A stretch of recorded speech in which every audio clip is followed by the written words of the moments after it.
ఉమ్మడి రంగారెడ్డి జిల్లాలో చైన్ స్నాచర్లు రెచ్చిపోయారు. గంటల వ్యవధిలోనే 6 చోట్ల దుండగులు స్నాచింగ్కు పాల్పడ్డారు.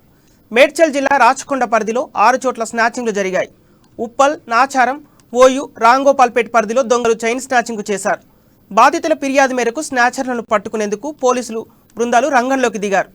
దుండగుల కోసం జంటనగర్లోని అన్ని చోట్ల పోలీసులు తనిఖీలు చేస్తున్నారు.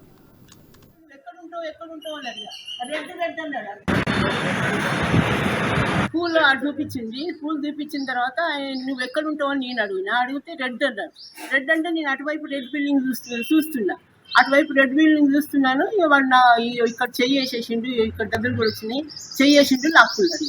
లాక్కొని అయ్యో అయ్యో అయ్యో అయ్యో అనుకుంటే నేను ముగ్గేసేదాన్ని. ఆ ముగ్గు పిండి పట్టుకొని అక్కడ దాకా పోయినా. పోతే వాడు బండి మీద స్పీడ్గా వెళ్ళిపోయిండు. ఎంతమంది వచ్చారు? ఇద్దరు వచ్చిండు. ఒకడు ఆల్రెడీ బండి మీద ఉన్నాడు, ఒకడేమో నా దగ్గరికి వచ్చింది. మీరు నేను ఉన్నంత దూరంలోనే ఉన్నాడు. ఇక ఇంత దూరంలోనే ఉండేసి పూలు అని అడిగిండు. నువ్వు ఎక్కడ ఉంటావు నేను అడిగేసరికి కథ రెడ్ అన్నాడు.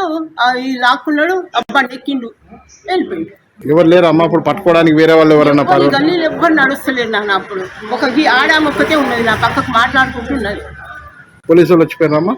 పోలీసు వాళ్ళు వచ్చిండు, ఇంకా డిఎస్పీ వాళ్ళు వీళ్ళు. పూలు చూపించింది. పూలు చూపించిన తర్వాత నువ్వు ఎక్కడ ఉంటావు అని నేను అడిగితే రెడ్